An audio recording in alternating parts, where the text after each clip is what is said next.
Welcome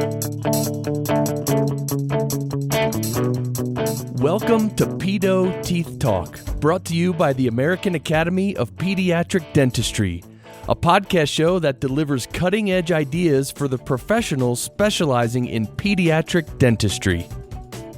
Thank you for tuning into Pedo Teeth Talk, where we bring you the contemporary issues important to you and your practice. Brought to you by the American Academy of Pediatric Dentistry. I'm your host, Joel Berg. And thank you to our Pedo Teeth Talk sponsor, Humidity, for helping us bring you great content. We couldn't do this without them. Visit them at www.hufridy.com. That's hu-fridy.com.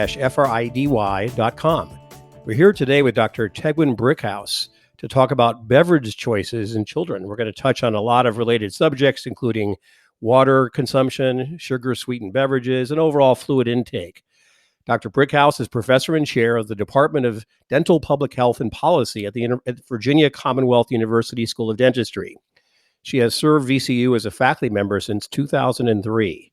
Dr. Brickhouse is actively involved in oral health disparities research and transdisciplinary work related to population oral health research and policy.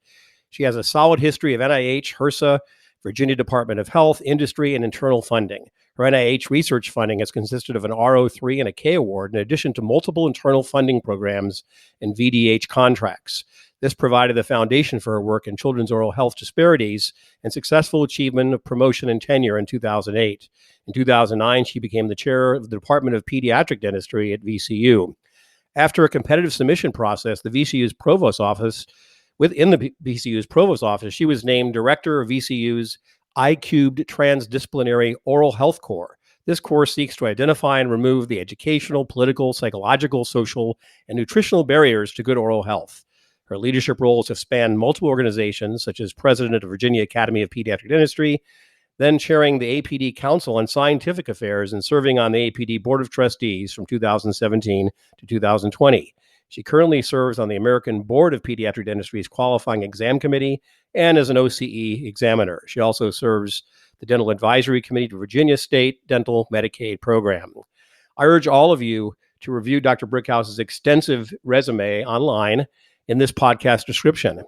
So there's so much more, but we wanted just to capture the highlights of why we have the expert on this subject today. Tegwyn, it's great to have a podcast with you today, and thanks for being with us on Pedo Teeth Talk. Thanks for having me. So in talking about beverage choices, I was so happy you and I connected recently to talk about this subject and learn of your further interest and expertise in this area. You know, we talk to every one of our patients about diet, hygiene, fluoride, starting at that infant exam, at that well baby checkup that we do, but it kind of becomes perfunctory. And I think my goal in our 20 or so minutes today is for you to tell us why we shouldn't just sort of like blow through that. And we should really learn about what's going on with their beverage consumption. So I'll start out by asking, why is fluid intake an important facet of a child's diet? And how should we be thinking about it? Well, really, when you think of that first year of life in a child's development as they transition from bottle feeding, breastfeeding to other forms of beverages, it's such a critical period of development because they establish kind of those fluoride or the fluid or the beverage consumption patterns that really impact the rest of their life and trajectory of growth and development.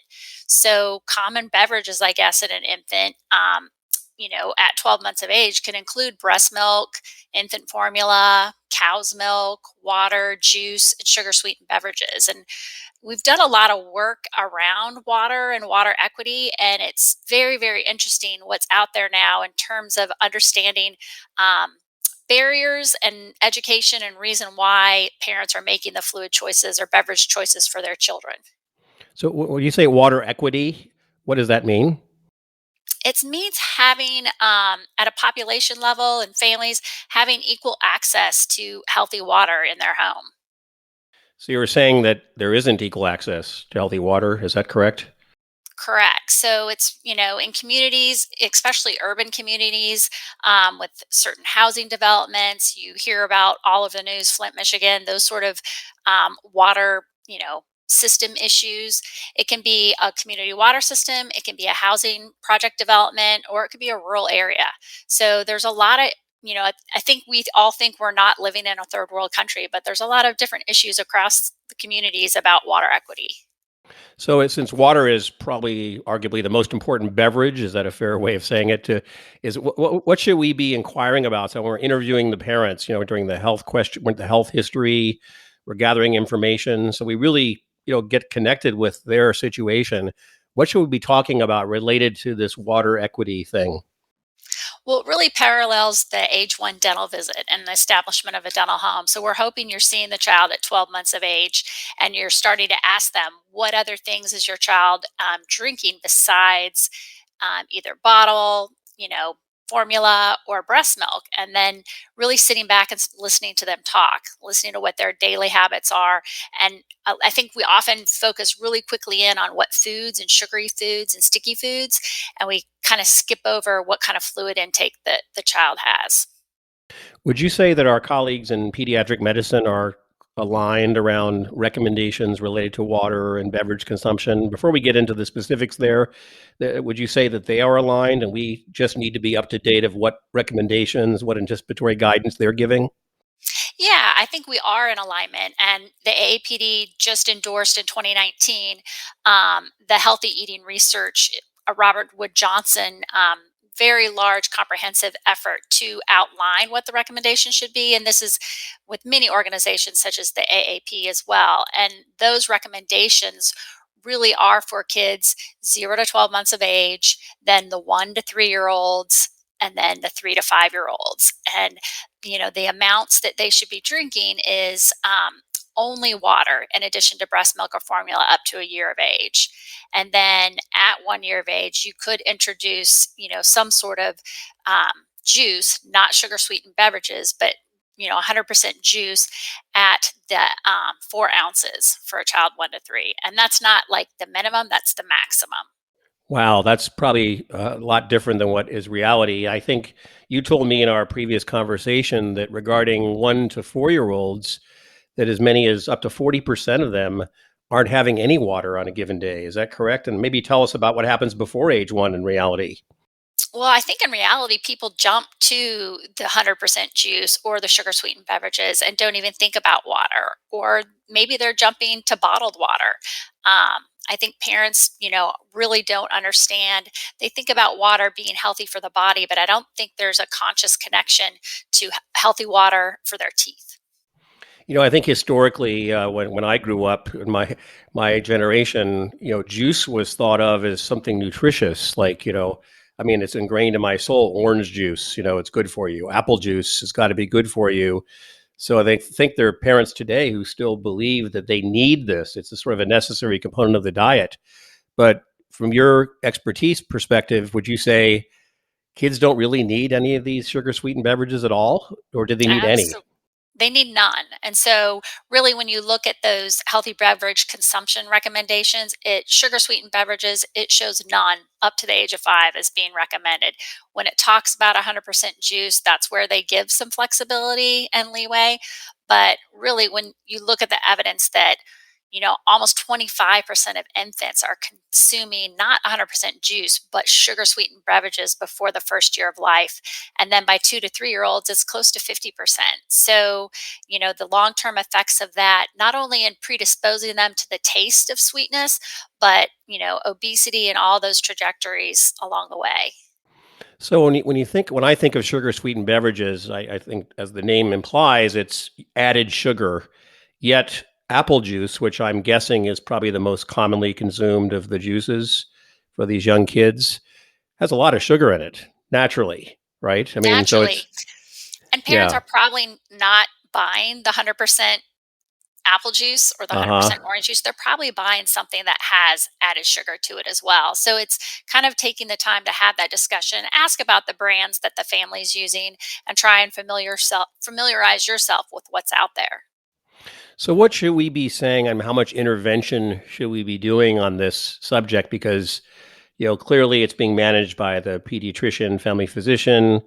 We want to know, we want them to know we care about the diet is important to the mouth as it is to the rest of the body. Obviously, dental caries is prominently on our minds, but how much, I guess I call it intervention, should we be doing if we learn that that they are consuming too much in those first years of life of the sugar containing things and not enough water? What should we be saying to them? I think you talk about how important water is both in nutrition and intake and in oral hygiene practices. So you think about brushing their teeth, and people know it's important to use fluoride, but I don't know, in the work that we've done, we found that about half the parents either don't know or don't think that fluoride is healthy for their child's teeth. And so, or if it isn't even in their water, most of them have community water systems and they have no idea if there's fluoride in there. So, talking about brushing the teeth with fluoridated toothpaste and talking about rinsing and how helpful water is just to flow over the teeth as a preventive cleaning type of situation. And then the intake part is what are they drinking? What are their beverages? And how often are they drinking? Do they only drink at meal times? Does the child have a water bottle, sippy cup with water? What type of habits have they started, or could you help them create? That's great advice. What you mentioned before about concern about bottled water, I heard you say about if they're only drinking bottled water. Is that only regarding the absence of fluoride, or are there other reasons why bottled water is not the right choice? I think when you think back in the day, we didn't have bottled water growing up. We barely had cans of soda. My parents bought those two big 2-liter bottles for their bridge club. So I think having the convenience of bottled water, it is something that I think society has made. People want it. It's like a sophistication. It shows that you have the means to buy bottled water.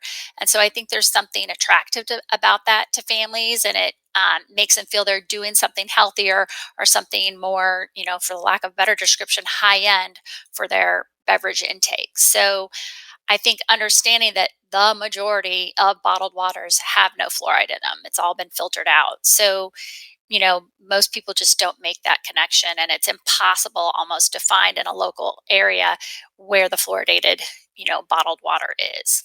It's pretty rare, I think. I think there was sort of a trend to kind of make it happen a few years back, and the manufacturers didn't want to deal with political or whatever they perceived to be an issue. So, yeah, it's hard to get for sure. Yeah, and so a lot of controversy with fluoride. So I try and separate the water discussion from the fluoride discussion. Yes, you should know that tap water has fluoride in it, and that's healthy, but any water is better than no water. We will now pause for a word from our sponsor. Humidity is the global leader in dental instrument manufacturing and infection prevention solutions that keep you performing at your best. For more information on Humidity products, visit huefreedy.com/AAPD crowns. That's hue-freedy.com/AAPD crowns. And enter the promo code 2682 if placing an order for pedo crowns. We are back with Dr. Tegwyn Brickhouse. We're talking about beverage choices in young kids, and I'm really excited to talk to you about this today because I think all of us need to get up to date, and you're inspiring us today to do that, about what should we be learning from our parents, from our caregivers about their child's beverage consumption? What kind of intervention should we do? What kind of statements should we be making to them? And of course, you touched on obesity before, and we have a role in managing child obesity, and I think you had told me in our previous conversation that sweetened beverages is a big part of the obesity problem. Maybe you could touch on that a little bit, and also our role in obesity management or prevention, perhaps. Yeah, childhood obesity concern, continues to be a public health concern. And emerging data shows that children in this early age group, this 2 to 5 years, are the only age group with increasing obesity prevalence at this time. So it is a big issue. And again, beverage consumption is a big amount that predicts their trajectory of growth. I think people think of, I don't know, you drink a glass of water before a meal, it makes you less hungry. So I think people have that knowledge, but they're not quite sure, they may be drinking anything before a meal and then not eating. So a lot of kids' calories actually come from fluids versus actual food that they're eating. And I can see that across different, income levels as well. I think that's an issue. Yeah, and I think the way these juices are packaged, these box juices, so to speak, it's sort of conducive to that grazing behavior. We learned regarding teenagers and beverage, if you did have the sports cap, you can sip a little and sip more. That's like really Carrie's promoting. But if you have the little flip top and you chug the whole thing, that's low risk because we know it's all about frequency. So wouldn't the same be true for those boxes? They just sort of pacifiers. It's like a little pacifier. They just suck on them all the time. It would be. And again, we talked about the anticipatory guidance, and a critical part of Carrie's risk assessment is digging in and asking the parent what these habits are. And with a little kid, you think about the Capri Suns, the little foil packets or the Yes. boxes, and they, would be better since they do have a straw, but I always recommend the water alternative that they have. So there's the Roaring Waters versus the Capri Suns, or the Fruit Falls versus the, you know, the sugar containing ones. So the straw is good because it pushes the sugar past the teeth, and from a nutrition standpoint, it's probably not ideal because of all the sugar. But from the dental standpoint, it's better than drinking it and pouring it directly on the teeth. I see what you're saying there. And But they all do make a water version versus a juice version. You just have to look close at the packaging to be able to see it. Yeah, I think, so much of this is basic health literacy. I think, what the pandemic has taught us is the absence of really good, high quality health literacy amongst the communities. And I think this sounds like it starts with water and consumption, because diet is everything when it comes to caries and oral health. It's diet, then hygiene, then fluoride, right? In that order. And, the biofilm has nothing to eat. It's not going to do damaging things. So I think we start with water. Water is everything for us. So I want to conclude in the last segment, Dr. Brickhouse, with the excitement of the work you're doing in policy things. And we're not going to have time to get into all that, but I urge our listeners to follow up by searching you and all of this great work you're doing. And you talked about this Virginia Health Catalyst.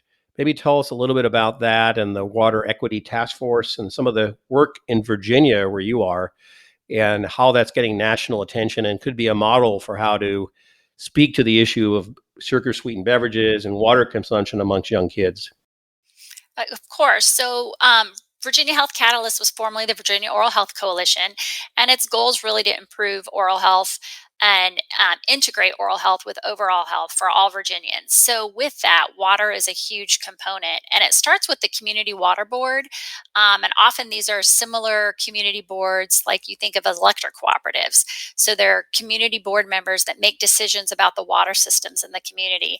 And with that, they kind of lead the consumer report, or when you get your water bill, what does it say? Well, what we found across Virginia in the different water systems, that these water reports that come into the home, people can't read them. They don't make any sort of health literacy sense. So there's been a big push to help those boards revamp the information that goes out in the household water bill.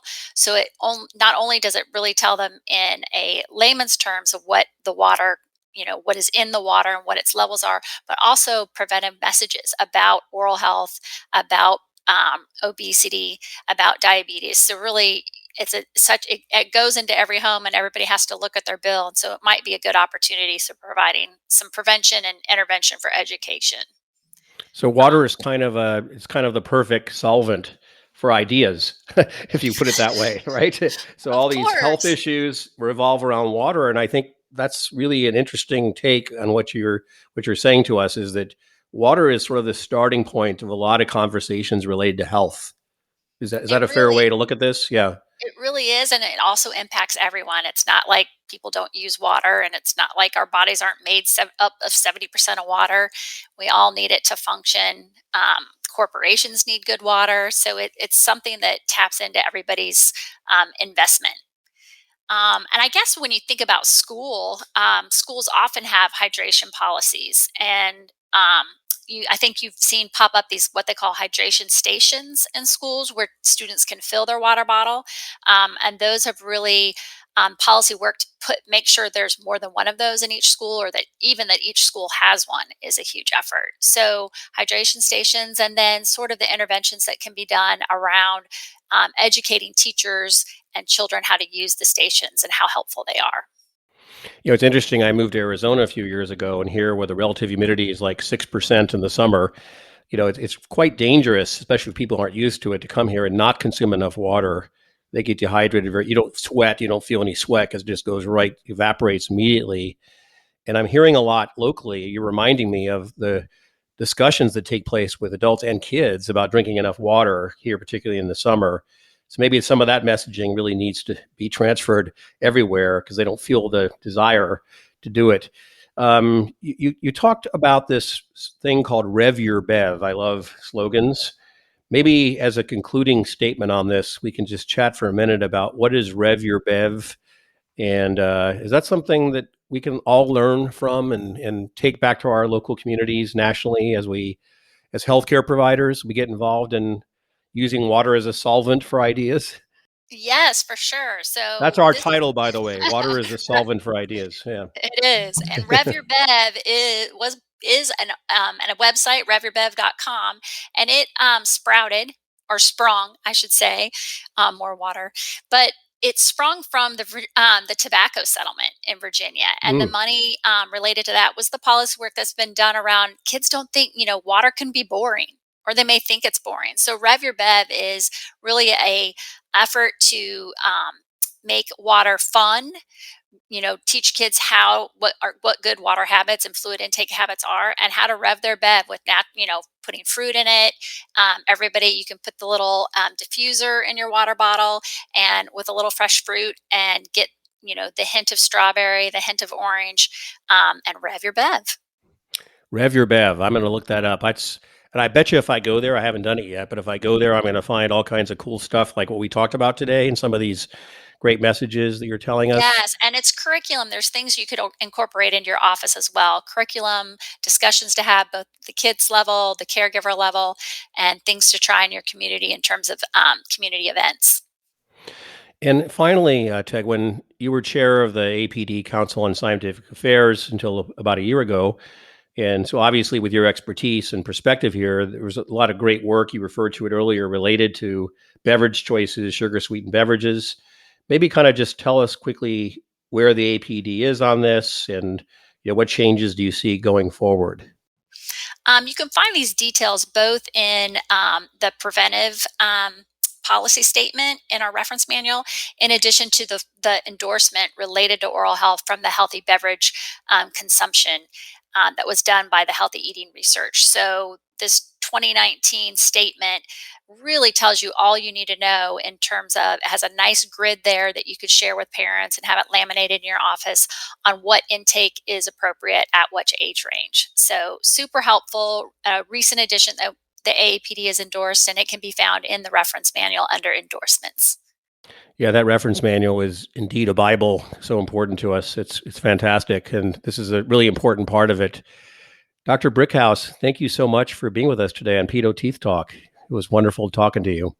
Thanks. It's an honor to be here, and I had a lot of fun. Me too. Rev Your Bev. That's what I'm going to take away. And thanks to our audience, yes, for being with us today on Pedo Teeth Talk, where we bring you the contemporary issues important to you and your practice. Brought to you by the American Academy of Pediatric Dentistry. We'll see you here next time. Do you need additional CE hours but don't have time to travel to courses? Did you attend annual session and want to listen to the audio recordings? Check out AAPD's new Education Passport. The redesigned and improved Education Passport is AAPD's online learning center, where you can earn CE and listen to audio recordings from all of our continuing education courses and more. Visit educationpassport.aapd.org for more information. For 10% off any product, use discount code TEETHTALK in the Education Passport store. Pedo Teeth Talk is brought to you by the American Academy of Pediatric Dentistry, the show that delivers cutting-edge ideas for the professional specializing in pediatric dentistry. If you have any questions or comments, please email info@aapd.org. We welcome your ideas for future shows and guests. For more information on the American Academy of Pediatric Dentistry, visit aapd.org.